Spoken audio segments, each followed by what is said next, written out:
의사 예비 시험 또 난해한 부분, 아까 제가 계속 강조해서 말씀드렸던 것처럼 거의 마의 3교시 기초의학의 문제이죠. 그래서 여기 보시는 것처럼 기초의학 관련돼서 지금 여기 그 문제 수는 계속 증가하고 있고 합격률은 하락하고 있다.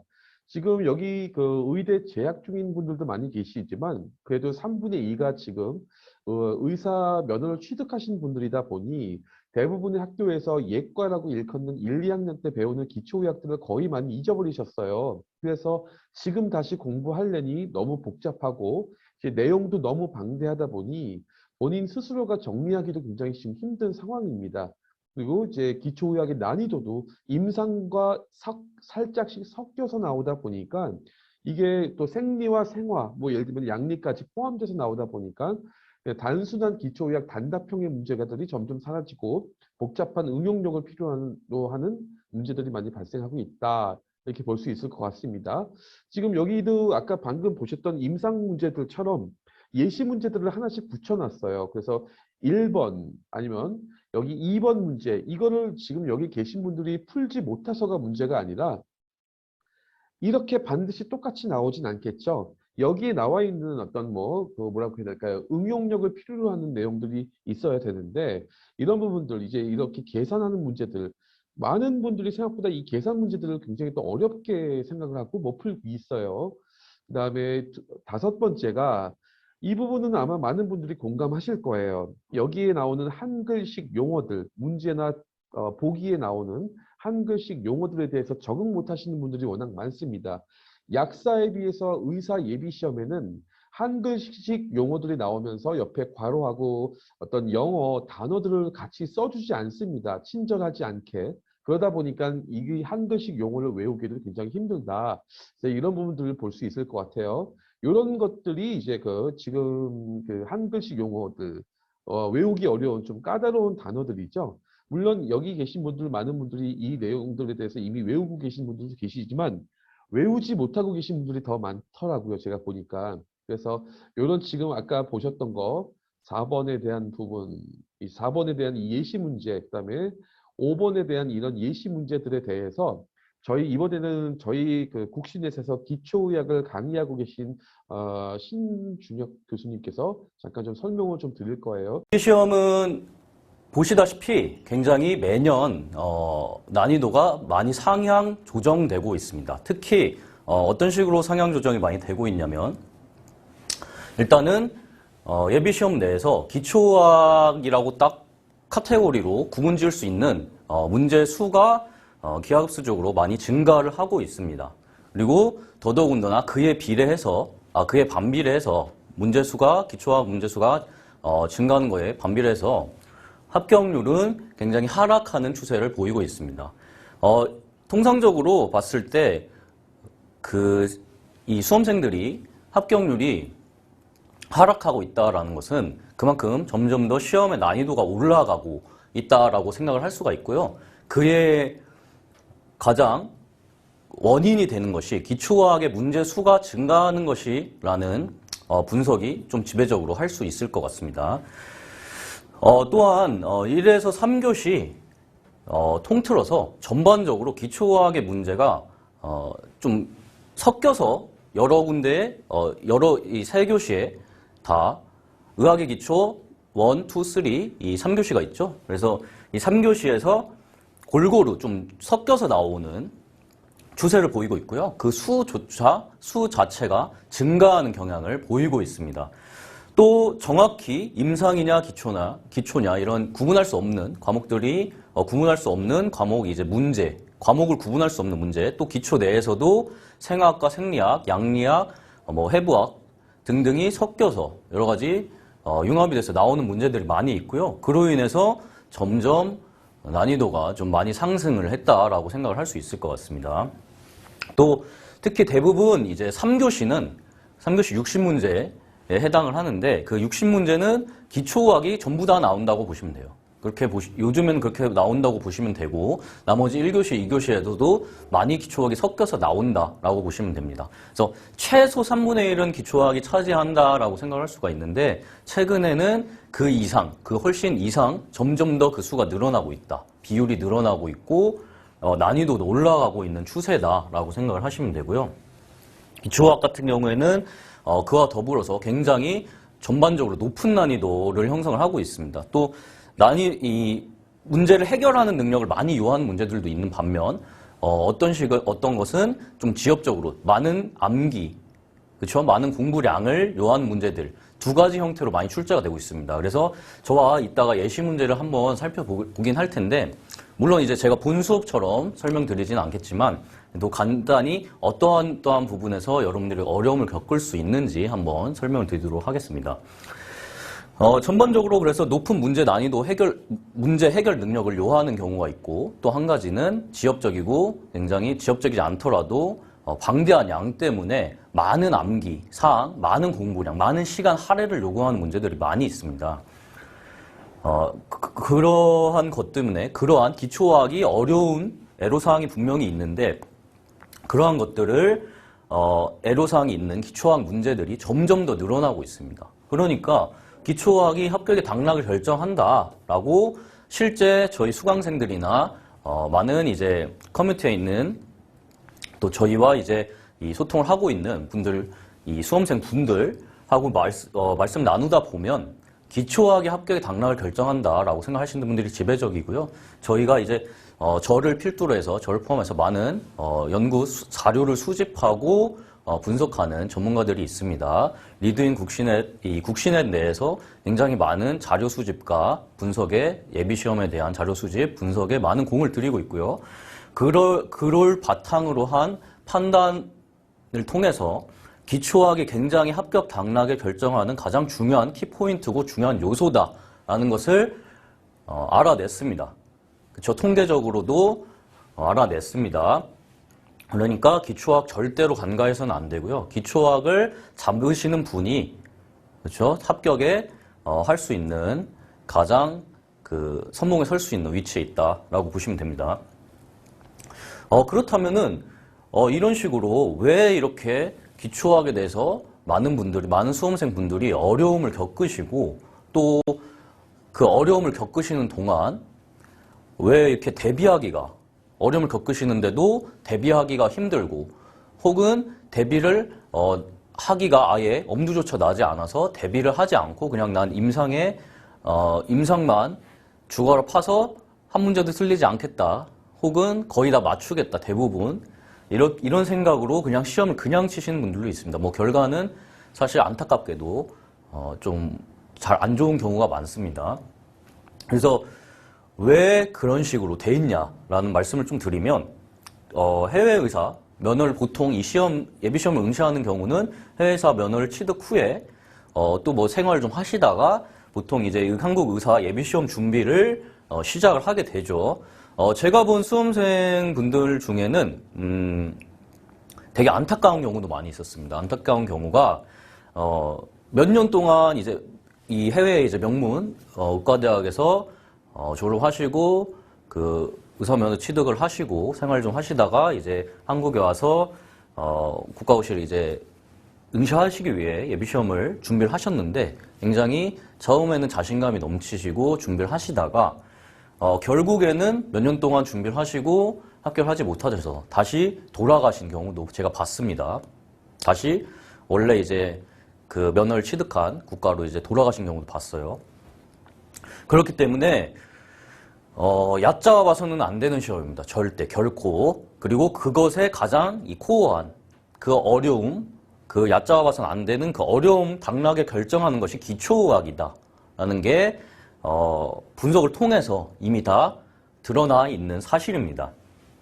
그래서 거기다가 해외 의사들이 이유를 말씀드리려고 했죠. 이제 기초학에 대한 암기 지식 등이 거의 제로인 상황이라고 보시면 돼요. 그렇죠. 기초학 같은 경우는 보통 이제 저학년 때 많이 공부를 하시고 학습하시고 뭐 이제 평가 같은 것도 보시게 되죠. 그때는 이제 좀 어느 정도 공부를 당연히 열심히 하시는 분들이니까 열심히 베이스가 쌓여져 있다라고 생각을 하시면 되는데, 문제는, 그쵸?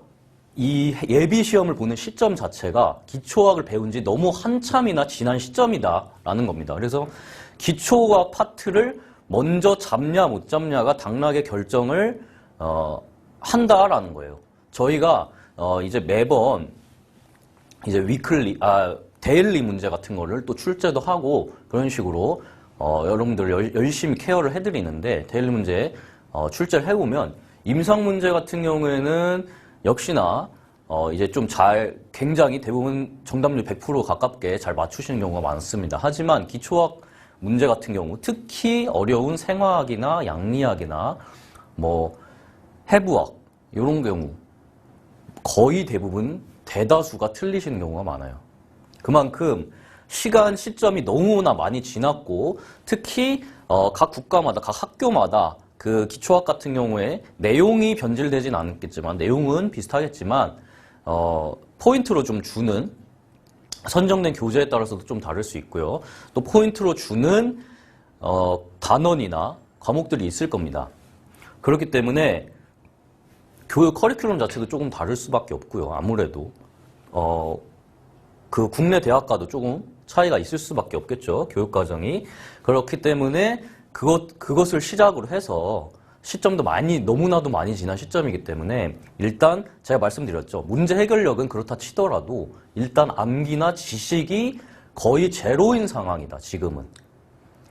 그런 분들이 많다라는 거예요. 물론 예외도 있습니다. 굉장히 잘하시는 분들이 있고, 지금 들으시는 와중에도 난 잘하는데 이러실 수도 있어요.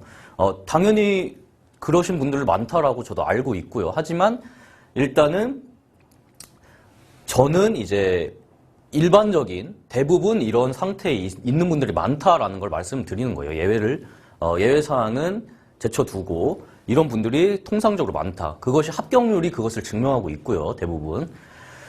자, 주어진 시간 대비 기초학, 해부학, 조직학, 병리학, 생화학, 생리학, 양리학, 미생물, 그렇죠? 이런 것들이 제가 이제 강의를 실제 지금 진행을 하고 있는 과목들입니다. 이미 강의를 마친 과목들도 있고요. 종강을 한 과목도 있고 강의를 진행하고 있는 과목도 있습니다. 이것들이 지금 이제 진행하고 있는 과목들인데, 말씀드렸지만 양 자체가 너무나도 방대합니다. 너무나도 방대해요. 사실 이 각각 과목이 사실 전공서적 한 몇 권 이상의 양을 다 가지고 있는 겁니다. 사실은. 굉장히 방대해요, 사실. 그 방대한 양을 혼자서 공부한다라는 게 결코 쉬운 얘기가 아닙니다. 결코 쉬운 얘기가 아니고, 그것을 누군가는 오르거나이즈 해주고, 정리를 해주고, 여러분들에게 좀 알려주고, 설명을 해주고, 일단 정리하고 선정하는 것 자체도 너무 어렵습니다. 어떤 책으로 공부해야 될지, 저도 가끔 이야기를 해보고, 여러 이제 시험을 준비하려는 분들과 얘기도 해보고 이러다 보면, 또 이제 주위에서 소식도 들어보면, 어떤 책으로 공부해야 되죠? 뭐부터 시작을 해야 되죠? 어떤 과목부터 해야 되죠? 어떤 문제를 풀어야 되는 거죠? 저 아무것도 모르겠는데요? 이게 이해가 안 돼서 진도가 안 나가는데요? 이런 분들이 굉장히 많습니다. 특히 기초학에서 그런 분들이 대다수예요. 대다수. 특히 이제 생화학이나 생리학 같은 경우, 양리학, 굉장히 높은 이해력 요구하는 문제죠. 암기를 바탕으로 한 해부 조직학, 많은 암기를 요구하는 과목들입니다. 미생물학도 양이 다른 거에 비해서는 시험에 나오는 양은 많지는 않지만 포인트로 알아야 되는 부분들이 분명히 있고요. 그렇죠? 그것에 대한 정확한 개념 이해와 암기를 바탕으로 해야 되는 과목입니다. 이것은 시험 대비를 위한 여러분들이 준비를 하는 것입니다. 그렇기 때문에 전공 서적을 일일이 완전히 다 본다라는 것은 어려운 일이에요. 그것은 너무 또 비효율적인 일입니다. 다 보고 다 공부하고 완벽히 마스터하고 그러면 좋겠죠. 그게 완벽한 일인데 그렇다라는 것은 현실적으로 시간이 일단 부족하고요. 현실적으로 어려움도 굉장히 많습니다. 이해하기도 어렵고요. 시간도 너무 많이 걸리고요. 그것을 스스로 정리하기에는 몇 년이 걸릴지 모른다는 얘기예요. 마치 고시 공부를 하듯이 그렇게 접근하면 안 된다는 거죠. 그러니까 여기서 누군가는 여러분들에게 이해를 시켜주고 누군가는 여러분들에게 어떤 것을 공부하고 어떤 것이 중요하게 많이 나오고 어떤 것은 나오 출제가 되지 않고 어떤 것은 많이 또 출제가 되고 어렵게 출제가 되고 쉽게 출제되는 단어는 어떤 것이고 이런 걸 알려줘야 되는, 알려줄 수 있는 누군가가 있다면 참 좋다라는 얘기죠. 그쵸? 제가 이제 강의를 할 때는 그런 것에 키포인트를 좀 맞춰서, 포인트를 맞춰서 강의를 하고 있고요. 강의 자료 역시 그것에 충실하게, 그런 것에 충실하게 맞게 강의 자료를 준비하고, 강의를 준비하고 있습니다. 강의를 하고 있고요. 그래서 여러분들께서 만약에 정말 나는 시험 준비를 해야 되는데 하나도 모르겠다. 하나도 어떤 과목부터 먼저 해야 되고 어떤 공부부터 먼저 해야 되고 어떤 책을 봐야 되고 어떤 문제를 풀어야 되고 뭐부터 해야 될지 시간 분배는 어떻게 해야 될지 아무것도 모르겠다. 이러시는 분 많거든요. 그렇다면 그러지 않더라도 뭔가 애로사항은 분명히 기초과학을 공부하다 보면 겪으실 겁니다. 그렇다면 어떤 문제가 됐던 간에 이 국신에 대해서는 항상 여러분들에게 높은 수준의 이 상담을 드리려고 대기를 하고 있습니다. 그렇기 때문에 연락을 주신다면 성심성의껏 여러분들 상담을 해드릴 거고요. 더불어서 제가 지금 제공하고 있는 강의들에서도 강의를 만약에 수강을 하시게 된다면 그런 문제는 거의 100% 해결이 될 수 있다라고 말씀을 드릴 수 있습니다. 그쵸? 그리고 이 어려운 조금 더 말씀을 드릴 텐데 과연 어떠한 이제 문제 때문에 난이도가 어렵냐? 핵심적인 문제가 그쵸? 이 높은 문제 해결 능력 그리고 암기 지식 두 가지가 문제가 되는 겁니다. 이게 두 가지가 문제가 되는 건데 한번 보겠습니다. 예시적인 문제를 볼게요. 이게 제가 수업 시간 본 수업처럼 풀어드리진 않을 겁니다. 하지만 지금은 이제 맛보기이기 때문에 그 정도는 아니고 어떠한 부분에서 좀 어려움을 겪으실 수 있는지에 대해서 좀 포커스를 맞춰서 말씀드릴게요. 일단 첫 번째 문제는 이제 생화학 문제라고 볼 수 있어요. 굳이 카테고리를 나누자면 이제 생화학 문제라고 볼 수가 있고, 그쵸? 이제 포도당을 기질로 사용해서 글루코키나제 효소 활성을 측정한 결과가 아래 표와 같다면 이 효소의 포도당에 대한 Km 값에 가장 가까운 곳은 무엇이냐라는 거죠. 일단은 이거는 생화학 중에서도 특히 이제 효소 단원에서 저랑 같이 좀 공부를 제가 강의를 통해서 설명드렸던 내용에 입각해서 나온 문제죠. 예시 문제라고 볼 수 있습니다. 그러면 여기서 어려움을 일단 딱 보고 겪으시는 이유가 뭐냐? 일단 예비시험 같은 경우에는 문제 수가 굉장히 많죠. 200문제나 되는 문제수가 많은 시험인데 시간도 그렇게 넉넉하진 않습니다. 생각보다. 문제수가 많고 넉넉하지 않은 시간을 가지고 있는데 이 문제는 계산을 해야 되는 문제입니다. 계산 문제예요. 그쵸? 뭐 수식을 사용할 수도 있고요. 혹은 뭐 그래프를 조금 활용해야 될 수도 있습니다. 저는 이제 주로 수업 시간에는 그래프를 사용해서 좀 풀으라고 추천을 드리는 편이죠. 좀 설명드리자면, 그리고 이 개념, 일단은 첫 번째는 이 개념에 대해서 다 알아야겠죠. 그죠? KM 값이나 뭐 여기서 풀어야 될 이 수식에 대해서도 이미 좀 알고 있어야 되는 문제예요. 그것에부터 좀 일단 공부를 어느 정도 하셔야 되고 이해를 하셨어야 되고 그것에 대해서 장벽을 느끼겠죠? 하셨더라도 수식을 스스로 세우거나 그래프를 그려서 원하는 값을 구해야 되는데 그 시간이 굉장히 좀 오래 걸릴 수가 있습니다. 일단 그 자체가 장벽이 좀 높고요. 다 그걸 하실 수 있더라도 시간 단축까지 좀 하셔야 되는 겁니다. 그러니까 두 가지로 이중으로 좀 어려움이 있죠. 그래서 이 기초화 파트가 굉장히 시험에서 좀 어려운 부분을 차지할 수 있다라고 생각을 할 수가 있는 겁니다. 이러한 문제들이 몇 문제만 출제되더라도 시험의 난이도가 확 올라가 버리는 거죠. 앞으로 지금은 이런 문제 비중이 그렇게 많지는 않지만 적지만 더 늘어날 확률이 거의 굉장히 높다. 굉장히 높은 확률로 이런 문제들이 늘어날 확률이 높다라고 알고 계시면 될 것 같아요. 예비시험 같은 경우 알고 이미 이사님께서 설명을 잘 드렸겠지만 합격을 시켜주기 위한 시험이 아니고 필터링을 하기 위한 시험입니다. 그렇기 때문에 난이도가 높더라도 합격률이 낮더라도 상관이 없다라는 거예요. 그러면 여러분들이 어느 패턴이 일정하게 돼서 어느 정도 수준이 이런 저처럼 이렇게 여러분들에게 가르쳐주는 사람들이 있다면 여러분들이 점점 확격률이 올라가고 잘해지겠죠. 그럼 난이도를 올릴 수밖에 없다는 거예요. 당연한 얘기입니다. 자명한 얘기고 이러한 수식, 그 수식이나 그래프를 활용해서 계산해야 되는 것도 장벽이 있지만 시간 단축도 해야 되는 두 가지 이중적으로 어려움이 있다라는 거죠. 그래서 이 미카엘리스 멘텐, 그렇죠? 미카엘리스 멘텐식을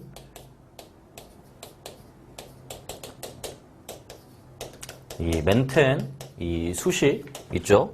그것을 역을 취한 라이니어 이제 버크프라시라는 거 사용을 해야 되는데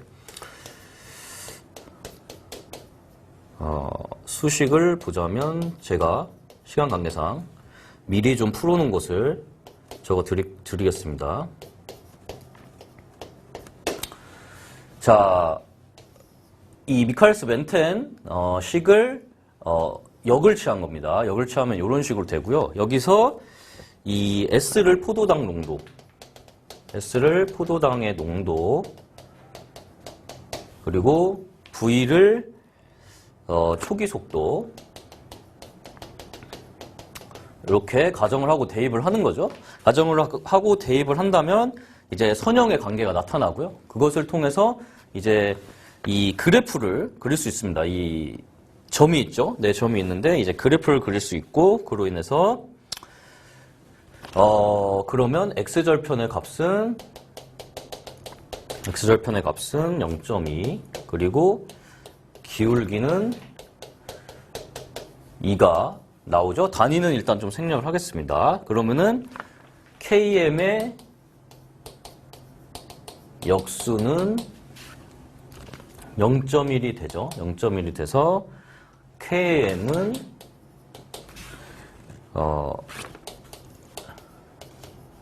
10.0 미리몰이 되는 겁니다. 그래서 답은 4번이라고 할 수 있는데 실제 좀 이 식을 이용해서 그래프를 그려보고 그것에 이제 절편과 기울기를 구하게 되는 거죠. 그 값을 통해서 답을 이제 알아낼 수가 있는 건데 언뜻 보면은 간단해 보일 수 있어요. 하지만 실제 이제 이 내용을 문제를 보고 파악을 해서 수식을 세우거나 그래프를 그려서 원하는 값을 구해낸다면 내는 데까지 시간이 상당히 조금 걸린다라고 볼 수가 있어요. 그래서 시간을 많이 단축을 해야 되고 시간을 많이 단축하려면 다른 문제들에서 시간을 좀 단축하는 방법도 있고 이 문제 자체 시간도 좀 단축을 해야겠죠.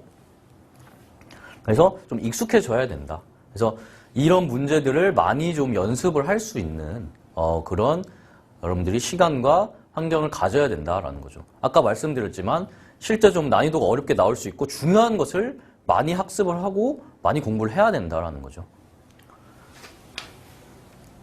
자, 이런 식으로 구할 수 있다라는 거죠. 본 수업에서는 제가 그래프도 다 그려드리고 실제로 완전히 이론 수업을 하고 문제를 풀어드리기 때문에 조금 더 수월하게 나가는 부분이 있습니다. 하지만 여기선 설명이기 때문에 이런 식의 좀 어려움이 있다라고 설명을 드리는 거죠. 자, 두 번째 문제입니다. 이거는 양리학 문제예요. 구분을 하자면 양리학 문제입니다. 제가 실제로 수업 시간에도 다뤘던 문제예요. 양리학. 그래서 이 문제 같은 경우에는 좀 어려운 게 이것도 역시 계산이 좀 들어간 문제예요. 그래서 시간이 좀 오래 걸릴 수 있고 그리고 좀 그 계산 과정이 여러 가지로 좀 복잡한 좀 문제가 있습니다. 복잡한 탓이 있고 여러 과정을 좀 거쳐야 됩니다. 그리고 각각의 개념에 대해서도 좀 잘 알아야 돼요. 그러니까 이 분포 용적이나 청소율이나 그쵸? 뭐 이런 것들에 대한 개념도 좀 잘 알아야 된다라는 거죠. 그래서 설명을 드리면 분포 용적 같은 경우, 분포 용적은 실제 생리적인 용적이 아니라는 거죠. 분포 용적은 실제 생리적인 용적이 아닙니다. 분포 용적 같은 건 실제 생리적인 용적이 아니고요. 체내 약물하고 혈중 체내 약물의 양 그리고 혈중 농도의 비로 계산이 되는 이 가상적인 용적이다라는 거죠. 그래서 그것을 혈장하고 조직 사이에 있는 이 약물 분포로 결정이 됩니다. 혈장과 조직 사이에 약물 분포로 결정되는 값이라는 거예요. 가상적인 용적이라는 거죠. 분포 용적은. 그런 개념을 먼저 알고 계셔야 되고요. 그래서 그것을 바탕으로 한 실제적인 이제 식으로 나타낼 수가 있어야 돼요. 그래서 청소율 같은 경우는 분포 용적 중 어느 정도 부피가 단위 시간당 청소되는지를 나타내는 거예요. 그렇죠? 청소율은 이 분포 용적 중에 어느 정도의 부피가 단위 시간당 그 청소되는지를 나타내는 게 청소율이죠. 그 식으로 나타내면 청소율은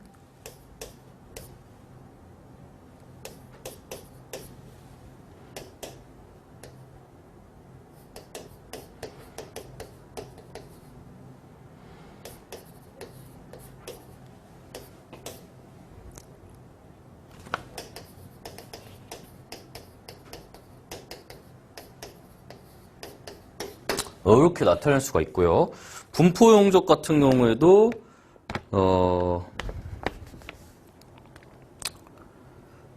그쵸? 분포 용적은 이제 나타냈을 때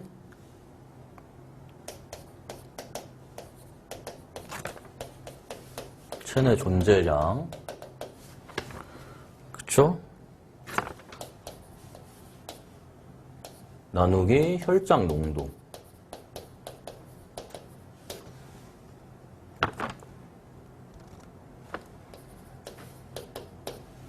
이렇게 나타낼 수가 있다라는 거죠.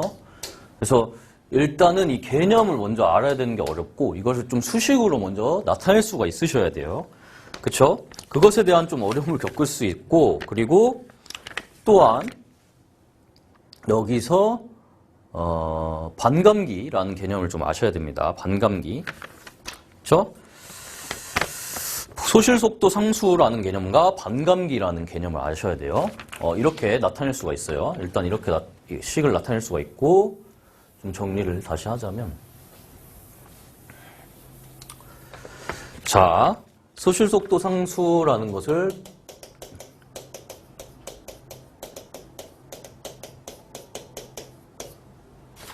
요거하고 반감기죠.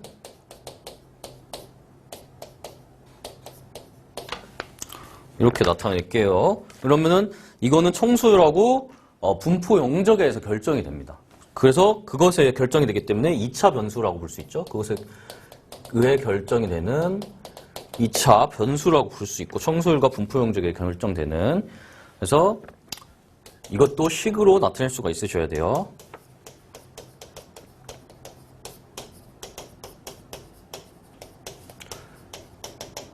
체내 존재량 분의 제거율로 나타낼 수가 있고 이게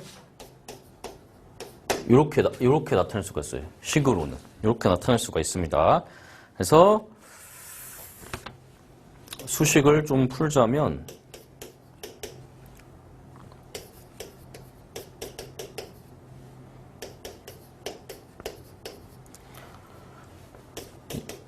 이거는 미리 알고 계셔야 되는 건데 제가 지금 다 설명드리긴 그렇고 어쨌든 이런 과정을 거쳐서 풀어야 된다라는 거죠. 이런 식으로 수식으로 나타낼 수가 있다라는 거죠. 그러면은 수식으로 다 나타낼 수 있게 되고요. 처음에 약물이 분포하고 있을 시점에 농도를 기준으로 했을 때 여기까지는 수식을 나타낼 수 있고 그쵸? 그리고 처음 약물이 분포하고 있을 때 시점, 농도 기준으로 했을 때 체내 존재한 약물이 그쵸? 200mg, 100mg이고 혈장 농도가 10 마이크로그램 per 밀리리터죠. 혈장 농도가. 그래서 분포 용적 같은 경우에는 200mg 나누기 10 마이크로그램 퍼 밀리리터는 이제 20리터라고 구할 수가 있죠.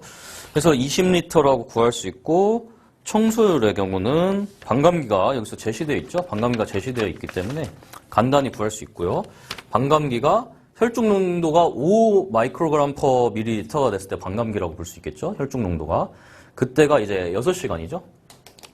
6시간이고, 이게 반감기 반이 줄은 거죠. 그러면 시간상으로 봤을 때 6시죠. 그래서 6시간이 반감기라고 볼 수 있어요. 그래서 따라서 이걸 구해보면, 청소율을 구해보면 3 곱하기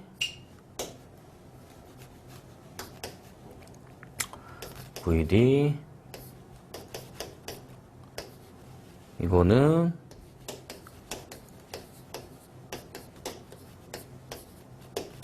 2.31리터 퍼 아워가 나옵니다. 그래서 답은 1번이죠. 답은 1번. 언뜻 봐도 오래 걸리고 어려운 문제죠. 그러니까 이런 문제가 지금은 굉장히 비율이 적지만 점점 늘어나고 있고요. 점점 난이도가 어려워지고 있다는 거죠. 그것에 대한 증거가 난이도가 점점 다운되고 있다는 게 그 증거이고요. 언뜻 봐도 이렇게 봐도 어려운데, 물론 저는 이제 어느 정도 말을 하고 설명을 하려고 이렇게 하다 보니까 그렇게 된 거지만, 일단 전체적인 뭐 청소율이라니, 소실속도 상수, 뭐 분포 용적 개념에 대해서 전반적으로 다 알아야 되고, 수식을 다 세울 수 있어야 돼요. 개념에 대해서 완벽한 이해, 그것의 바탕으로 수식을 세울 수 있어야 되고요. 그 수식을 통해서 여러 가지 과정을 통해 또 그래프도 좀 볼 줄 알아야 되고요. 여기서 반감기도 구할 줄 알아야 되고요. 이 그래프에서 나온 수치를 통해서 분포 용적을 구한다든지, 이런 여러 가지 과정을 통해서 과정을 세우고 하나씩 값을 구해 와서 수식에 맞게 대입을 해서 구해야 되는 여러 차례의 과정이 있다는 거죠.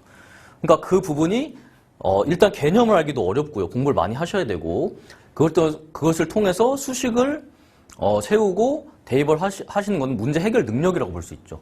암기 플러스 문제 해결 능력이 다 갖춰져야 된다라는 거죠. 앞에서 설명드렸듯이 그것에 더해서 이런 문제에 대해서 굉장히 익숙함을 가지시고 많은 노력을 하셔야 손쉽게 수월하게 문제를 풀 수 있겠죠. 그렇죠. 지금은 이런 비율의 문제가 지금까지는 조금 적게 나왔지만 점점 더 늘어나고 있었죠. 이러는 추세인데 앞으로는 더 늘어나는 추세가 될 거라는 말입니다. 그러니까 많이 대비를 해야 되고요. 기초학 시험이 절대 어렵지 않습니다. 절대 쉽지 않습니다. 그래서 굉장히 어렵다라는 거 알고 계시면 돼요. 그래서 많이 준비를 필요로 하는 과목이다. 오히려 미리 먼저 기초학부터 차근차근 준비하고 앞서 나가 있어야 그 이후에 임상 공부를 이제 마침표를 찍고 예비 시험에서 한 번에 혹은 빠른 횟수 안에 합격을 하실 수 있다라는 거죠.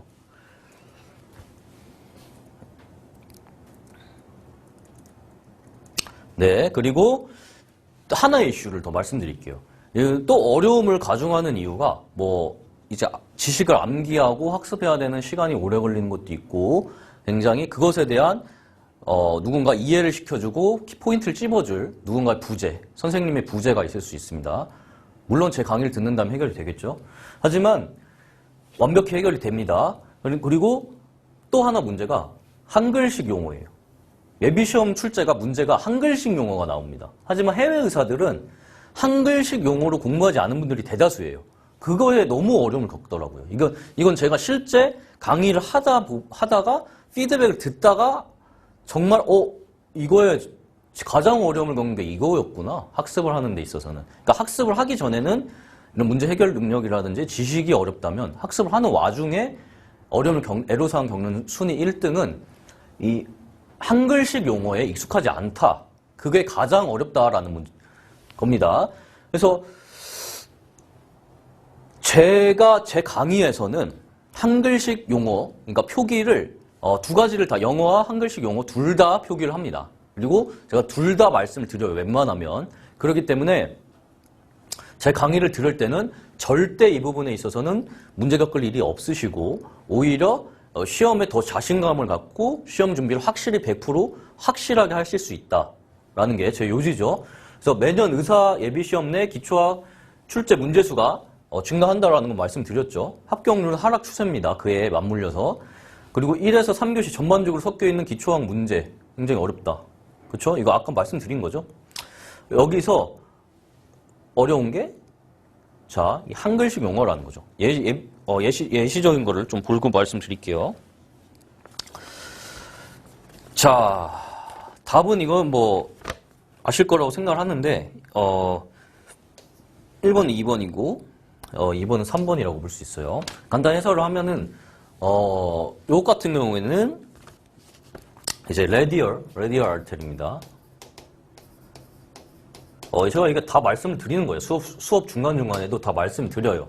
그래서 레디얼 알테리에 주로 맞고요. 그 손목 끝에서 보통 체열을 하죠. 체열을 하는 곳이. 근데 이게 레디얼 알텔에서 체열을 합니다. 그래서 노동맥이라고도 해요.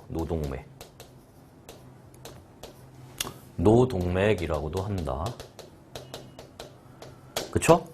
그리고 요골동맥이라고도 하고, 뭐 노랑 비슷하게 해서 약간 이름을 그렇게 지었다라는 거죠. 이런 식으로 왜 이 영어식 표고 한글식 표기 다 말씀드리고 또 약간 기억에 남으실 수 있게 좀 제가 언급도 드립니다. 그만큼. 그러니까 어려움을 겪으실 일이 전혀 없으실 거예요. 제 강의를 듣는다면, 만약 들으시면서 공부를 하신다면 어려움을 겪으실 일이 없을 겁니다. 노동맥, 레디얼 알테리 노동맥이라고 볼 수가 있고, 두 번째, 환자는 발걸음을 앞으로 옮길 때마다 한쪽 골반이 아래로 처지는 특징적인 동요성 보행이라는 걸 한다라는 거죠. 동요성 보행을 한다.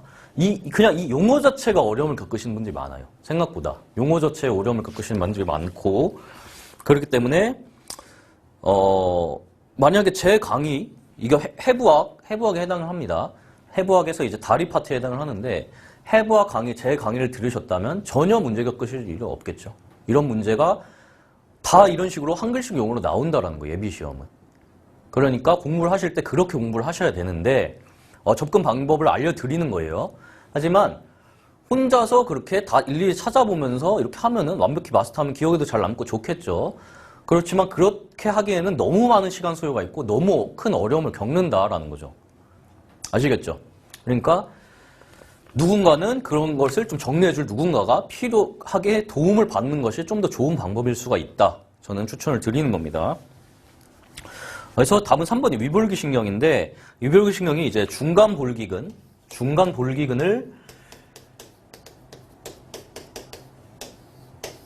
신경지배를 합니다. 중간볼기근을 신경지배를 하고요. 그리고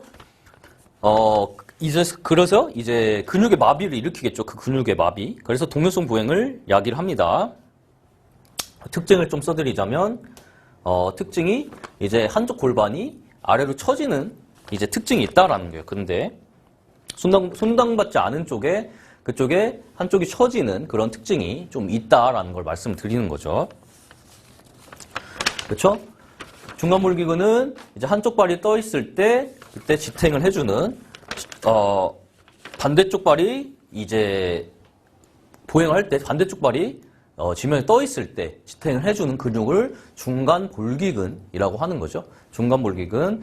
그리고 그것을 신경지배하는 게 위볼기신경이라고 하는 거죠. 그래서 위볼기신경에 문제가 있을 때 지탱을 해주는데 문제가 생길 거고, 그로 인해 동요성 보행을 한다라고 할 수 있죠. 골반이 처지는.